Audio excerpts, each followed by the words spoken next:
So there are some things that females fail to understand about men. And so today I want to talk about those things. They are a bit much, so I want you to stay right here and make sure that you watch the video up to the end because this stuff is going to be helpful. Please make sure you stay with me.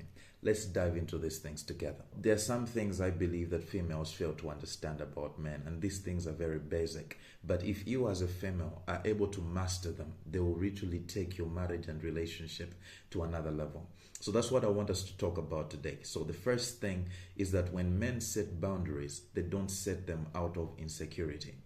So many times I have heard so many women say this, say that he's always telling you what to do and be telling you what not to do because he is insecure.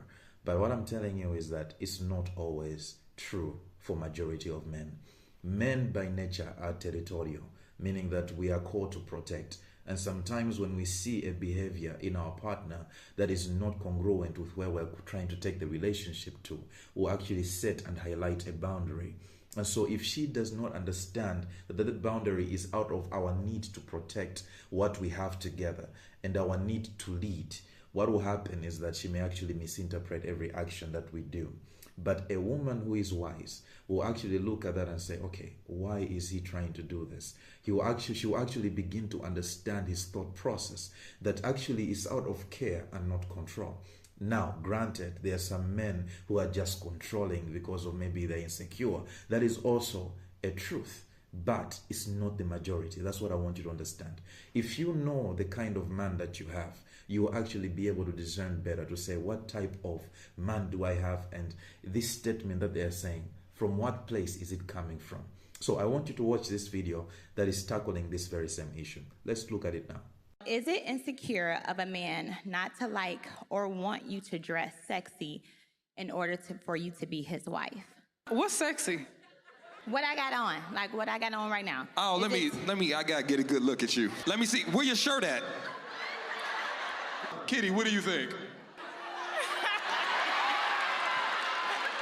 I think that sometimes some of y'all women really don't understand how territorial men are. It's different if you were covered up, but baby, you got tape on. So yes, of course, a man who knows how men are going to look at you, knowing that there's going to be men who are going to be predators or going to pursue you, he's right for saying that. That's not meaning that he's insecure, he's territorial. That's a man's nature, and that's absolutely okay. It's your responsibility as his woman to understand his nature and to also have boundaries with yourself, knowing what you are exposing yourself to. I'm gonna say this, I'm gonna be quick. I'm so glad I can have conversations with my husband because I asked him, we had a deep conversation. I said, what is it about women that will make you not wife her? And the first thing he said, the way she presents herself. That's coming from a man. Men will tell you that if you dress provocative, they're going to see you as an object. Stop calling men insecure. That is their God-given right to say, I don't want my woman to present herself out here because not only is she a representation of me, she's a representation of herself. Now you see this young lady actually saying that when a man is telling her to say don't dress provocatively, that means that man is insecure. That is not true. That's a lie from the devil. What I want you to understand is have conversation to say, okay, why are you telling me to do this? And not because I don't want other men to look at you the wrong way. I don't want other men to actually see and not respect you, because most of the times as men we're called to lead, and so whatever our partner does is not just a reflection on her, it's also a reflection on us. So most of the times it's not possible for you to be in a relationship and actually begin to say things like, oh, I do what I do, it doesn't concern you. No, whatever you do is also a reflection on your partner. So as leaders, we have to set boundaries sometimes. So that's very important. Number two, if you sleep with him before marriage, the likelihood of him not marrying you increases.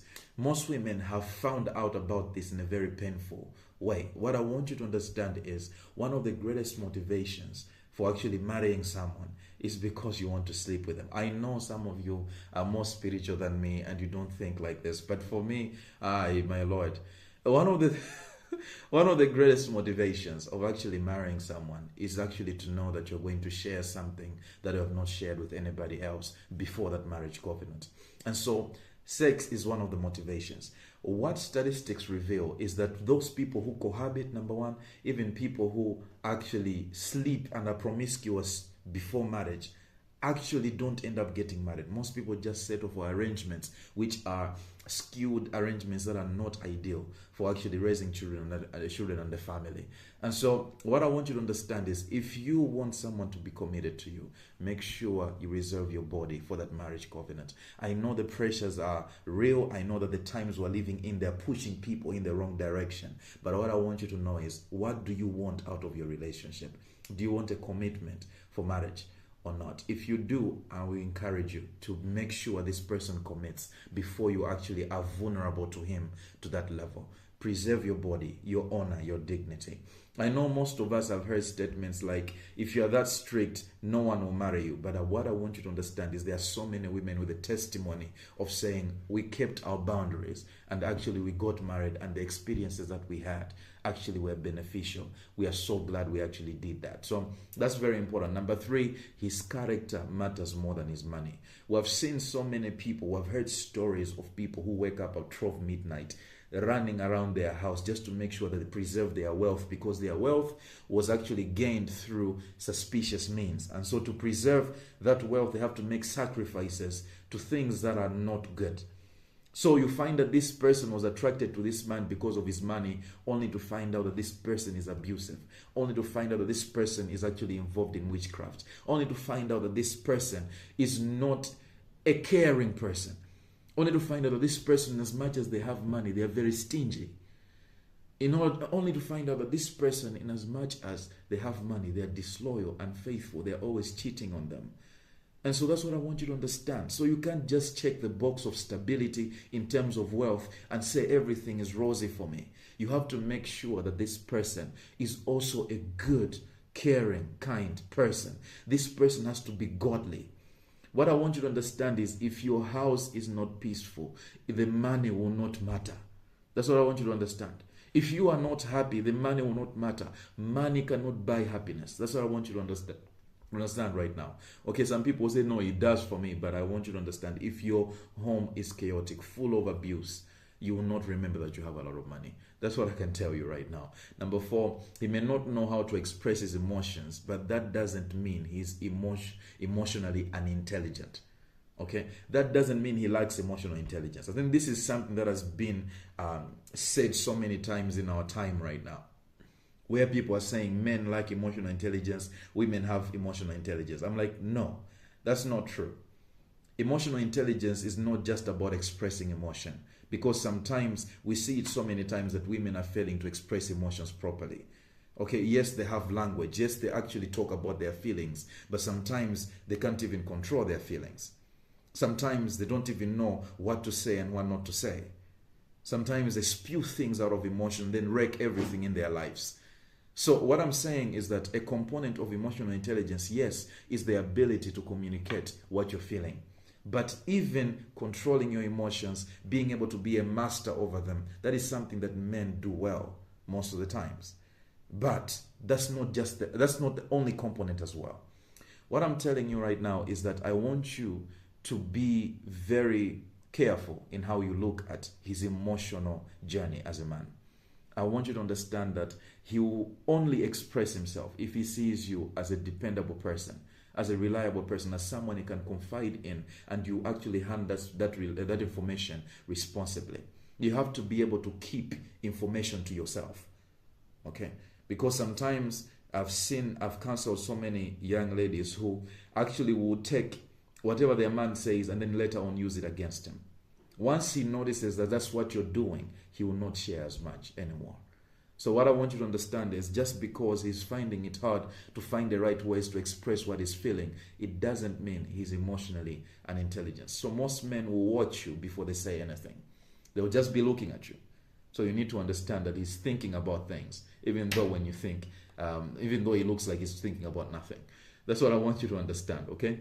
Next up is, he thrives when you appreciate him, his efforts, and you show that you need him. This attitude of independence, where so many women have been encouraged to say, we don't need a man, all those things, these things are actually counterproductive when it comes to the context of a relationship, because most men thrive when they are needed by their spouses. What I want you to understand is, even in a dating relationship, whether in marriage, a man will thrive. The real man will come out When a woman says, you know, I appreciate everything you do for us, the sacrifices you're making. I'm here to support you. I want to encourage your dream. I believe in you. When those words are coming from his woman, it just puts something in him. Because when responsibility is communicated well to a man, it awakens the manhood in him. You find that he can step out and do things that he couldn't have thought he could have done in his life ever. That's what I want you to understand. You have a big role to play as a woman, to be a helper to him, to call out the man in him, to see something in him and say, I believe you can do this. And you will be surprised that he will actually thrive as a man. Why? Because you show that you needed him. You show that you appreciate and you see him, everything that he's doing. That's what I want you to understand right now. The next thing is respect is key to his heart. Not sex, not food, not gifts. All those three things are very important. Food, sex, and all these gifts, they're very important. But the greatest key out of all of them is respect. Because this will also determine whether he enjoys the other things. I want you to understand that. Men want to know that you hold them in high regard. That you actually brag about them. That you actually look to them for inspiration. That you actually say, you are the greatest man I know. That you and I, as long as I have you by my side, you're going to be fine. You know, I respect you.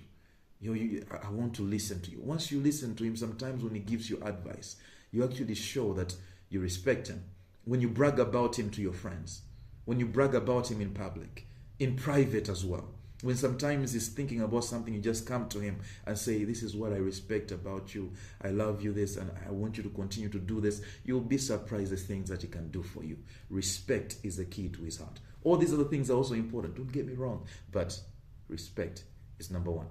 He's not perfect. That's the next thing. He's not perfect. So you will have to help him learn some things as you go together. But don't demean him as you teach him some things. Okay? So make sure you understand that he's not perfect. He's not the finished package. There'll be things that he doesn't know, things that he's not doing well. Be patient with each other. Even you are not perfect. You don't know everything. And so you will learn from each other. That's relationship. That's marriage. It's a journey. You will learn from each other. You will get better. Iron will sharpen iron. That's why you're there, okay? To perfect each other, okay? You will get there. The other thing is that you are contributing to whatever he's becoming, the good and the bad, okay? So be strategic. Make sure you understand that you cannot abscond yourself from any responsibility as far as what your partner becomes in the future. What you need to understand is that whatever you end up becoming, whether he loses his way or maybe he becomes a good man, it will be because you have contributed to that. I want you to understand. So be strategic to say, I know what vision he has communicated to us as a family.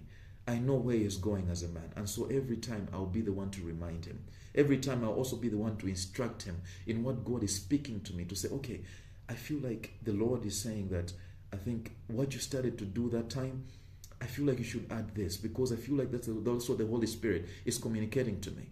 And then you'll be like, okay, you'll start to gauge that and see, oh, this is really true. This is what the Lord is saying. And so be strategic. Plant seeds in him that will actually help him become a better man. Make sure when you see that he's hanging out with the wrong friends, make sure you pinpoint it to say, I'm not on board with the friends you're hanging out because he will become what he's around. I want you to understand this. So the other thing is encourage him towards God. And what I want you to understand is that if you want to be safe, as a woman following a man's leadership and you want your kids to be safe, he needs to be in right standing with God. It's the only safe position that you can attain as a couple. I want you to understand if a man is not submitted under the leadership of Jesus, I'm telling you that your family will be exposed. I'm telling you that you'll not be in a safe zone. You need to make sure that this man is godly. You need to make sure that he's keeping up with his prayer life. You need to make sure that he's staying in the word. God is really having an influence on his life. And you need to make sure that the people that surround him are also godly so that they can encourage him in the right direction. That's what I want you to understand. These things are very important. Most women don't understand them. But I hope after reaching the end of this video, you have actually gained some insight into things that you can do. Otherwise, thank you so much for tuning in. Make sure you like the video. Make sure you subscribe to the channel. Leave a comment in the comment section below. Until next time, have a good one.